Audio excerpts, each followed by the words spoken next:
그 쉬러 좀 나가시고 그러신 남자가 계셔가지고 저도 스모크라서 빨리 왔습니다. 개인생 요즘에 이제 뭐 저는 이제 예전에는 광고비를 좀 현실적인 얘기를 드리자고 하면 광고비를 많이 쓸 때는 2016년도에는 한 1억 정도를 썼었거든요. 연 1억. 예, 그게 이제 네이버에 보면 광고 시스템이 있는데요. 그 네이버 그 파워 콘텐츠라고 들어올 때마다 이제 그게 빠져나가거든요. 충전 금액이. 근데 이제 그 당시만 해도 뭐 한 클릭당 뭐 10,000몇천 원까지 했는데 결국 지금은 광고를 안 하고 있습니다. 안 하고 회생 업무도 상당히 이제 많이 이제 광고가 안 되니까 지금 얼마 전에 체크를 해봤는데 이게 뭐 한 클릭당 24,000원 이렇게 빠져요 지금. 그러니까 보통 한 6클릭 정도 되면 한 건 정도 전화가 오고요. 그리고 뭐 한 5개 정도 상담을 하면 한 건 정도가 수익이 되는데 경쟁이 붙어 있지 않습니까? 그래서 따지고 보면 뭐 제 혼자 다 쓸 수 있는 것도 아니고 직원을 당연히 쓰는데 생각보다 이제 상당히 많이 안 남아요. 이 금액들이 오히려 마이너스가 많이 났었죠. 그래서 요즘에는 아예 광고 방식을 바꿔보자 해서 그냥 블로그를 개설해서 그냥 되든 안 되든 글을 한 일주일에 2개라도 꾸준히 올리고 있거든요. 그래서 이제 겨우 뭐 방문자 수가 하루에 뭐한 140명, 50명. 그러면 일주일에 전화가 한 2개 정도밖에 안 와요. 그러니까 뭐 그냥 아니 이게 옛날에 다 배웠으니까 이게 버리기 너무 아깝고 버리긴 아깝고. 근데 또 그 광고 대행사들 이제 대표들 만나서 이제 술을 한잔 하면서 어떻게 방안이 없냐 이렇게 물어보고 뭐 하는데 요즘 블로그 광고도 있잖아요. 거기 보면 대부분이 변호사들이 안 써요. 그냥 뭐 광고하는 사람들이 여기저기 짜집게 가지고 올리고 뭐 이미지 만들어서 올리고 이렇게 해서 띄우는데 뭐 파워 블로그 그 개념이 없어졌지만 지금 뭐 C랭크라든지 그게 걸린 블로그들에다가 그거 살펴보면요 뭐 주로 그거에 뭐 어디 법률 블로그도 아니고 뭐 어디 뭐 음식점 소개하는 블로그에 갑자기 법률 글이 막 올라오고 그러거든요. 그게 다 지금 광고 대행사에서 하는 거예요. 그것도 돈이 꽤 나간다고 들었는데 이제 회생을 이렇게 접근하실 때 그냥 뭐 사무실에서 주변에서 오는 사건들 다 생각하겠다라고 생각하시는 게 훨씬 더 마음이 편하시고요. 광고비를 뭐 한 달에 뭐 600, 700, 800씩 썼을 때 그렇게 쓰고 만약에 부정 클릭도 막 일어나요. 죽이려고. 그거 막는 그 프로그램도 깔고 막 이랬었는데 돈을 10만 원 썼는데 갑자기 저 다른 사무실 연락이 안 돼요. 그렇게 해가지고 얼마나 이제 속이 상하겠습니까? 그런 것도 많으니까 회생 이제 좀 본격적으로 하고 싶다 하시는 분은 좀 광고에 대해서 좀 더 철저하게 분석을 하시고요. 좋은 광고 대행사를 좀 만나시고 그다음에 기본적으로 광고 대행사에서 주는 글들 있잖아요. 우리가 쓰는 글들을 우리가 쓰면요, 걔들이 노출 잘 되게 편집은 하거든요. 그래 묘사가 줘야지 정보가 좀 정확하지 않겠습니까? 네, 그렇게 좀 하셨으면 좋겠습니다. 여담이고요. 자, 상담카드 분석을 좀 해보겠습니다. 이게 제가 상담할 때 채팅을 하는 건데요. 기본 정보가 있죠. 뭐 그냥 지나치기 되게 쉬워요. 근데 나이, 성별, 결혼관계, 주민등록상 거주지, 뭐 사업장 주소, 그다음에 근로자 회생 절차 여부, 관할 법원. 이게 아까 앞에 설명했던 거 다 연결된 거거든요. 나이 같은 경우에 실례지만 나이가 몇 살이십니까? 뭐 40살입니다. 40살입니다. 근데 사람이 지금 한 150만 원밖에 못 벌고 있는 거예요. 그러면 제가 물어보죠. 그전에 어떤 일 하셨습니까? 무슨 일 했대요? 300만 원, 400만 원 번 거예요. 근데 왜 150만 원짜리 일을 하고 계십니까? 라고 물어봐요. 법원에서도 그렇게 되면 왜 지금 그 일을 해야 되는지 대해 설명을 하라. 난 보정이 나오게 되거든요. 이게 왜냐하면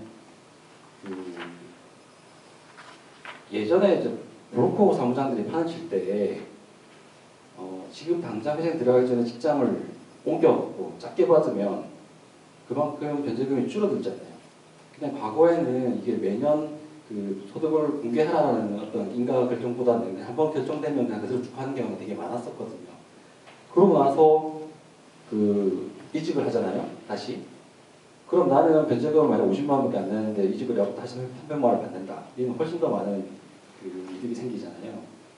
그런 것들 때문에 법원에서 일단 의심을 하고 있어요. 이게 우리가 만든 게 아니라 이쪽에 브로커 사무장들이 그런 식으로 사건을 많이 처리를 해왔더라고요. 이제 경험을 해보니까. 그래서 나이 이거 상당히 중요해요. 그다음에 여기 이 부분에 있어서는 그 상담할 때 되게 꼼꼼하게 물어보셔야 돼요. 왜 지금 이렇게밖에 안 받는지 대해서.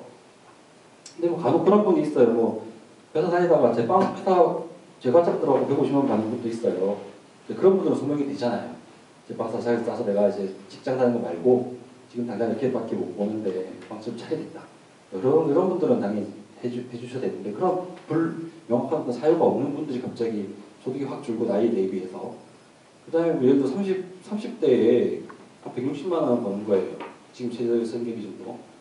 근데 그것도 회사 4대보험 다니면서 그럼 아르바이트를 해도 더 많이 벌 수 있는 부분이 있잖아요. 이제 그런 것들 때문에 꼭 체크해 주셔야 돼요. 나이. 성별도 마찬가지로 약간 남자, 여자 그 일하는 직종에 따라서 남자 왜 교육을 하냐. 예전에 이런 일 했었는데 똑같은 논리를 들어가거든요. 일단 결혼관계 이거 상당히 중요한 거죠. 뭐 미혼이다라고 하면 부양가족 없겠다. 그럼 다음 질문 생각하는 거고요. 기혼이다. 부양가족 있네. 그럼 다음 질문 또 생각하는 거고. 이혼. 이혼이면 가장 중요한 게 양육비랑 재산권을 어떻게 했을까? 위자료를 어떻게 했을까? 생각하시면서 제일 기본적으로 체크할 때 바로 하는 거예요. 그 다음에 아까 그 주민등록장 주소지랑 사업장 이거는 관할 때문에 하셔야 되고요. 태생가산 절차 이용 여부는 면책받은 이후로 5년이 지나야지만 사실 이용 가능하기 때문에 언제 이용했는지, 언제 면책을 받았는지 체킹하셔야 되죠. 그냥 배우자 회생 절차 이것도 관할 때문에 그런 거죠. 그래서 기본은 뭐 이렇게 되어 있습니다. 자, 다음 장 넘어가시면 그 하나, 둘, 셋, 네 번째 줄 아까 이제 말씀드린 거예요. 여기. 현재 나이에 다른 일을 하면 더 많은 수입을 얻을 수 있는데 그렇게 하지 않고 현재 직업을 유지하는 이유에 대해서 알아봐야 된다. 이게 제일 중요한 말이고요. 원래 2번을 보게 되면 결혼관계 그 밑에 보면 이제 부모님 있잖아요. 만 6세 넘는 부모님을 부양가족으로 잡을 것인지 말 것인지도 상당히 중요한데 제가 부모님을 부양가족으로 넣어본 게 300건 중에 한 2건? 그 정도밖에 안 돼요. 그냥 못 넣는다 보시면 되는데요. 기본적으로 만 60세가 넘어야지 되거든요. 부양가족 잡을 때 부모님 같은 경우에. 근데 동거도 해야 되고요. 실질적으로 부양을 해야 돼요. 그 다음에 장기간. 그게 아닐 때는요. 그 다음에 부모님이 경제활동을 못 하셔야 돼요. 동거를 한다는 것은 자식 집에 동거를 한다는 것은 당연히 재산가 없으셔야 되겠죠.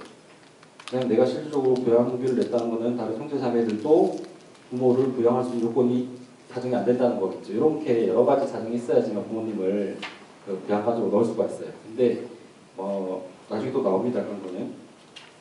자, 그 다음에 그 혼인 여부와 관련해서 기혼이다. 그러면 내 배우자.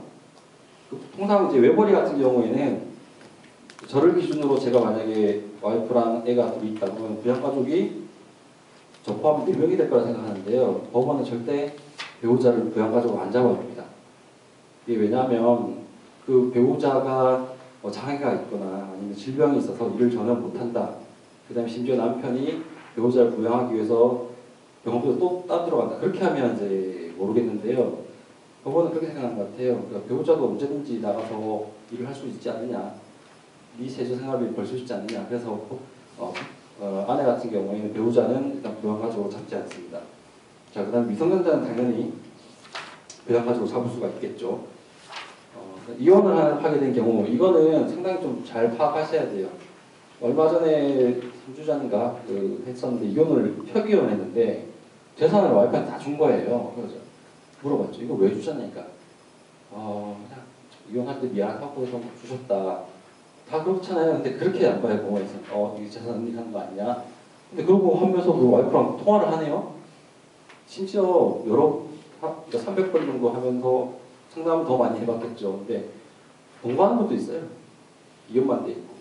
이럴 때는 당연히 이제 재산분할 이럴 때는 무조건 그 준 금액의 반을 본 재산으로 잡고 들어가는 거예요. 그렇기 때문에 이것도 상당히 좀 잘 체킹을 해주셔야 되고요. 그래서 다음 장 번거래 한번 보게 되면 그 회생 상담할 때 이거 부모님 모르게 하고 싶어요. 와이프가 몰랐으면 좋겠어요. 이런 분들이 있거든요. 직장에서 몰랐으면 좋겠어요. 근데 말씀드려요. 지금 변호사 선임되면 어차피 별로 안 간다.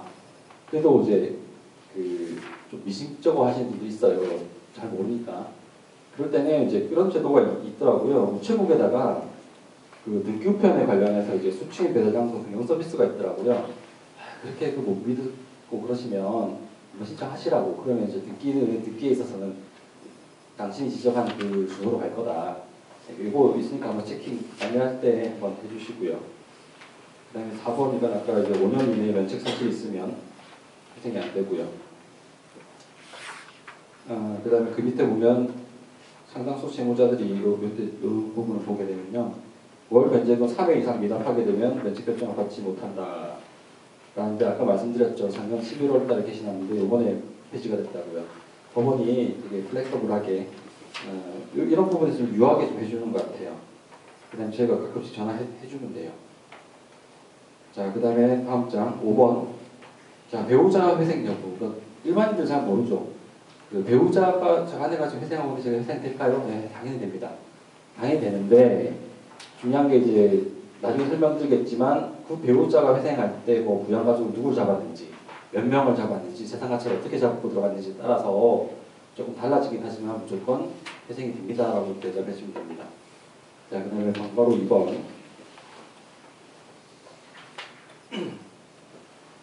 자, 부양가족. 아까 말씀드렸지만 여기 보면 대학생 자녀가 있잖아요. 배우자 60대 이상 부모님, 미성년 자녀, 대학생 자녀. 아까 배우자는 기본적으로 안 되지만 뭐 장애가 있거나 이럴 때는 된다고 그랬죠. 60대 이상 부모님을 부양가족 잡을 요건을 설명드렸고요. 미성년 자녀는 당연히 되는 거고요. 대학생 자녀를 적어놓은 게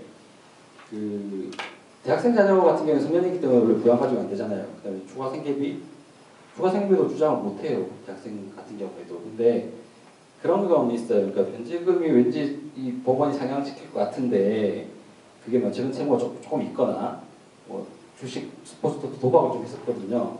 그럼 분명히 조금 상향해라고 나올 것 같은데 이제 애가 대학교를 들어간 거예요. 근데 애가 뭐 그 학비 같은 거 있잖아요.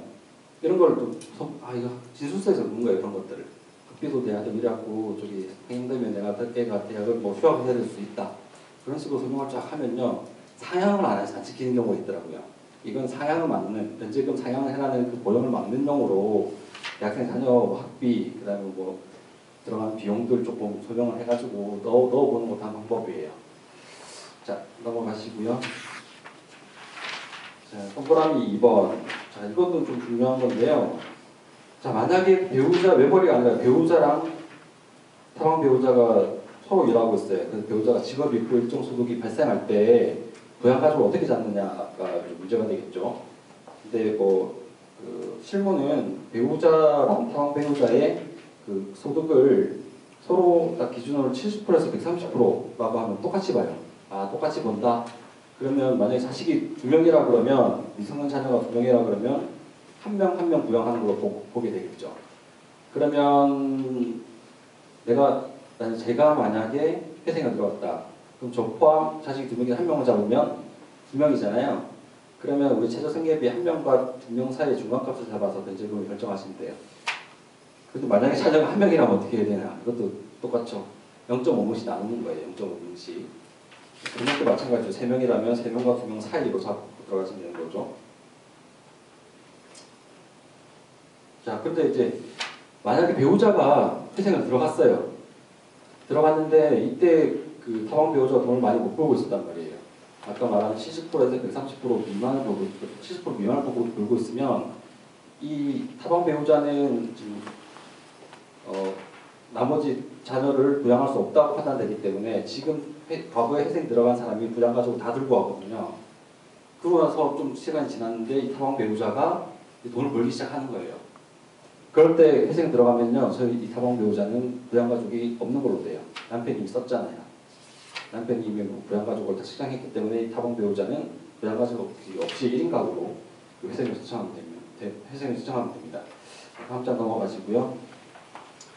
표가 있는데 이게 2019년 기준 중위소득 개인적 최저생계비 이 표는 매년 이제更新이 되잖아요. 그래서 보건복지부가 매년 이렇게 정해주거든요. 기준 중위소득을 정해줘요. 그러니까 1인 가구에 170만 원 되는데 그러면 100명 중에 50명 딱 반대는 애가 지금 대한민국에서 170만 원 정도 번다고 보시는 거잖아요. 이 기준 중위소득을 가지고 그 60%를 최저생계비로 인정을 해주고 있습니다. 그래서 아까 외우시는 게 100만 원, 그다음 170만 원, 그다음 50씩 플러스라고 럼박에 말씀드렸잖아요.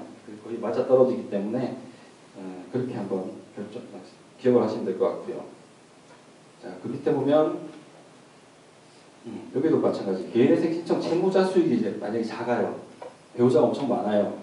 나 회생 들어가고 싶은데 자식 2명 있습니다. 좀 잡아주세요. 부양가족 못 잡습니다. 이때는. 나머지 타원 배우자가 충분히 나머지 2명을 부양할 수 있다 판단이 되면요.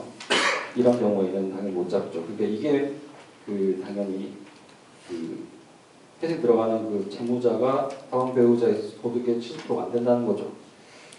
자, 그다음 3번. 아까 말씀드렸죠. 부모님을 그 부양가족으로 잡는 요건들. 그 다음에 4번.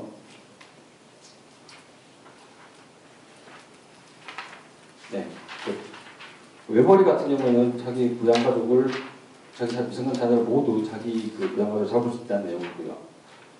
자, 그 다음 장 넘어가시면 대신에 이게 이제 자기가 이제 그 부양하고 있는 미성년 자녀 중에 질병이 있거나 장애가 있는 분들이 가끔 있거든요. 저도 이런 경우를 진행해봤는데 이런 경우가 이제 추가생계비를 적극적으로 주장해볼 필요가 있는 부분이에요. 그러니까 병원비죠, 주로. 병원비인데 제가 진행했던 사건은 골프 강사라고 그러느냐? 골프장 운영하는데 완전히 뭐 망하게 생긴 거예요. 그래서 결국 월 수입 골프장을 폐업을 시키고요. 또 그냥 레슨 가르치는 사람 있잖아요. 그 취업을 시켰는데 150만 원 정도 받았거든요. 근데 장애애가 한 명 있는 거예요. 와이프는 당연히 있고. 근데 장애 기준으로 따지면 장애애랑 자기 본인 2인 가구가 이제 대상이 되잖아요. 부양가족으로.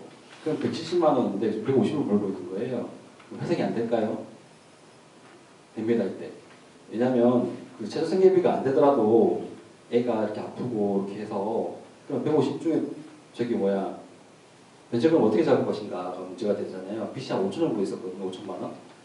그러니까 최저 변제금 조항이 있는데 5천만 원 정도 되면 5%거든요. 그러니까 150만 원 이상만 갚아내는 그 변제 계획안을 세우면 되는 거예요.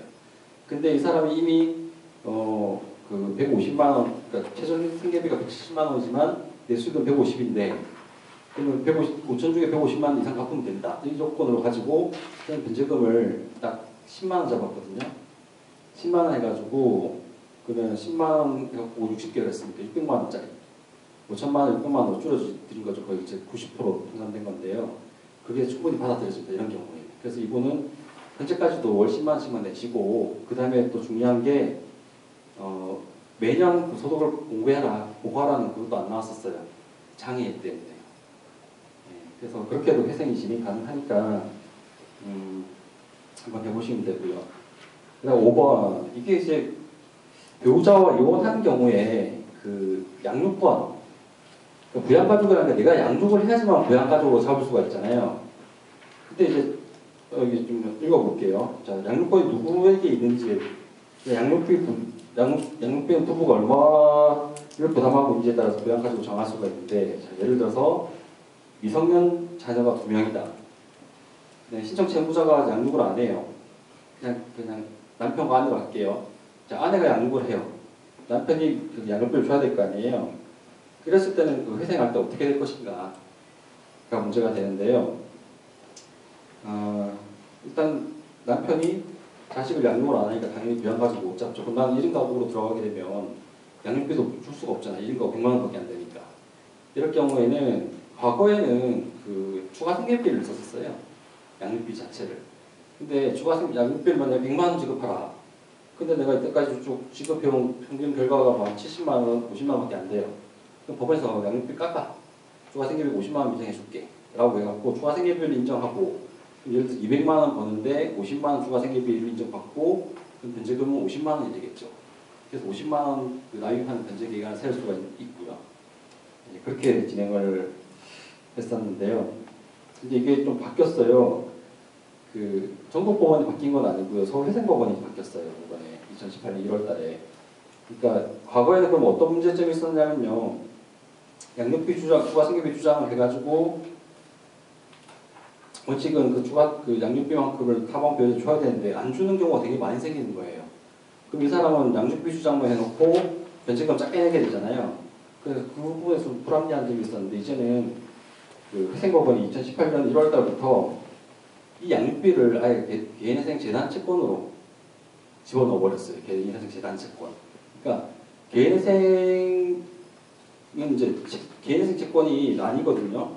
그러니까 우선권 있는 개인회생 채권, 그다음에 일반 개인회생 채권, 후순위 개인회생 채권, 제1가 개인회생 재단 채권이에요. 그래서 개인회생 재단 채권을 먼저 다 변제를 하고 그 다음에 그 개인회생 채권들이 일반 개인회생 채권, 우선권 있는 개인회생 채권, 일반 채권, 후순위 채권 이렇게 변제가 쭉 들어가거든요.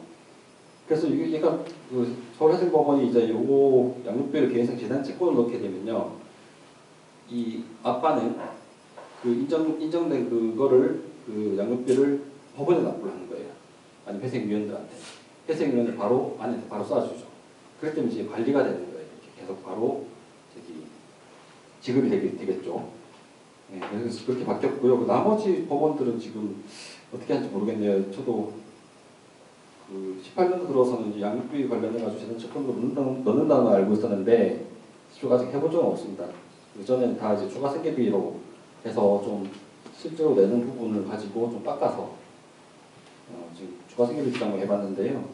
향후는 어떻게 될지 모르겠습니다.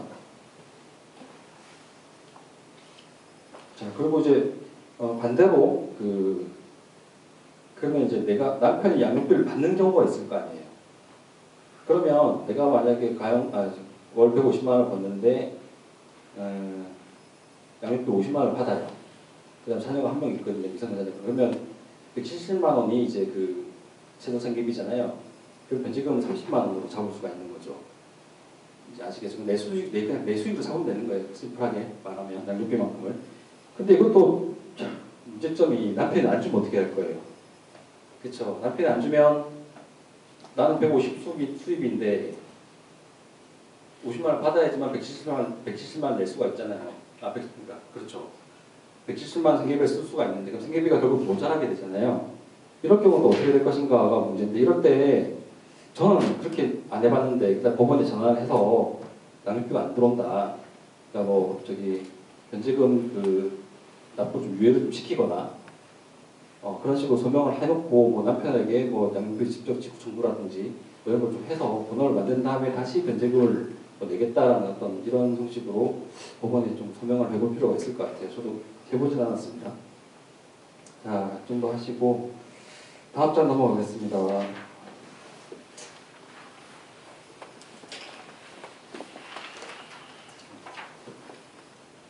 자, 그 다음에 또 문제점이 뭐냐면요. 지금 이제 개인생 3년인데요. 개인생으로 들어갈 때 자녀가 19살이에요. 18세요. 그렇죠. 18세에 뭐 몇 개월이 돼가지고 곧 19세가 되는 거예요. 그 다음 또 개인생을 지금 들어가려는데 부모님이 좀 있으면 60세가 넘어요. 이럴 때 어떻게 해야 되냐. 이것도 법원에서 적당히 참작을 해주거든요. 주장을 하시면 돼요. 그러니까 곧 19세가 되면요. 변제금을 조금 높일 것이고, 부모님이 내가 부양자로 잡을 요건이 됐는데, 곧 60세가 되는데 내가 들어갈 때는 60세가 안 됐다. 그럴 경우에는 변제금을 좀 낮추겠죠. 네, 이렇게 형평을 좀 어느 정도 도모를 하고 있습니다. 자, 3번 부채를 좀 볼게요.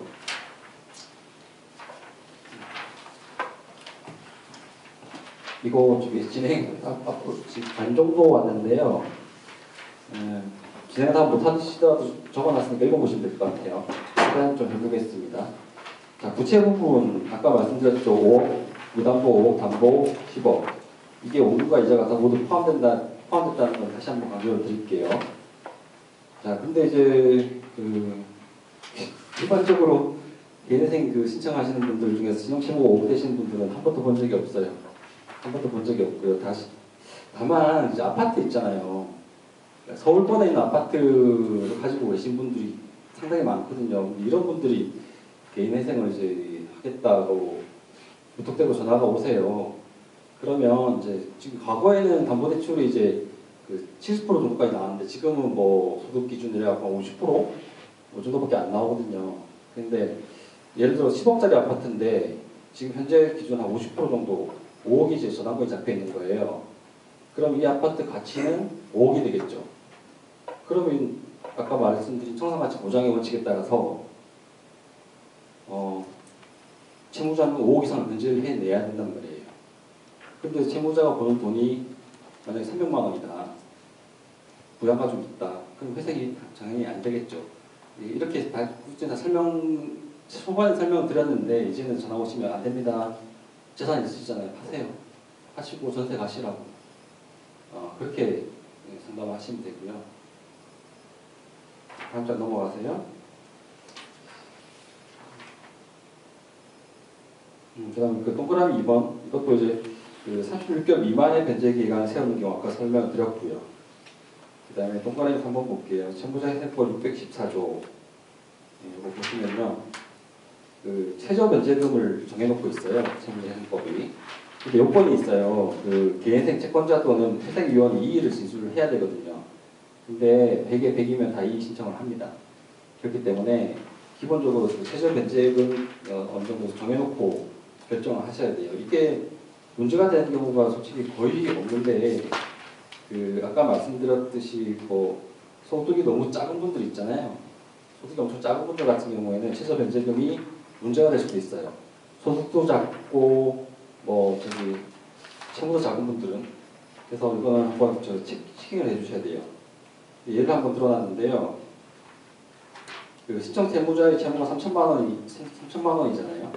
그러면 이게 아까 채무자 회생법에 따르면 5% 이상은 변제를 해야 되거든요. 월 150만 원 이상은 변제를 해야 되는 결론이 나오고, 그러면 150만 원을 실질적으로 30개월로 지금 36개월에서 30개월 나오면 아직 36개월 나눠야 되네요.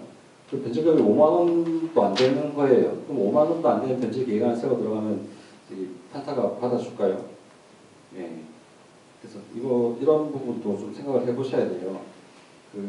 예를 들어서 2인 가구가 있어요. 그 다음에 아까 설명드렸죠. 2인 가구인데 월 170만 원 정도 수익이 나고 있어요. 근데 채무가 3천만 원이에요. 그러면 이 사람들은 적어도 150만 원 이상 갚아야 되고, 근데 2인 가구니까 최저 생계비가 170만 원이잖아요. 그럼 변제금을 어떻게 한다고 그랬죠? 10만 원 잡을 수 있는 거잖아요. 근데 이때는 사유가 있어야 돼요. 사유. 이런 사유가 없으면 안 받아주는 경우도 있어요. 아까 말했듯이 저 같은 경우는 근데 이 사람이 주식이나 도박이나 가소비를 하지 않는 이상, 최근 채무가 없는 이상 이런 경우에도 변제금을 10만 원 잡거든요. 10만 원 정도 잡고 들어가봐요. 들어가면 일단은 아까 말한 최저 변제금 150만 원 넘어가니까 그렇게 해서 이제 회생을 진행하고 있습니다. 그 페이지에 보면 법 2항 제1조에 보면요. 읽어볼게요. 변제 계획의 인가 결정을 기준으로 하여 평가한 이의를 진술하는 개인권 채권자에 대한 총력 변제기 채무자가 파산할 때 배당받을 총액권을 받지 않을 것. 이게 그냥 청산가치 보장의 원칙을 이제 말해놓은 거고요. 그 이유를 보게 되면 최초 변제일부터 변제기에서 정한 변제 기간 동안 수령할 수 있는 가용소득의 전부가 변제기에 따른 변제에 적용될 것. 이게 이제 가용소득 전부 투입의 원칙을 정해놓은 거고요. 그 밑에 3호의 가, 목, 나, 목 보면 5천만 원 미만 등은 100분이고 5천만 원 이상일 때는 100분의 3 플러스 100만 원. 이거는 한번 체킹해 주시면 될 것 같아요.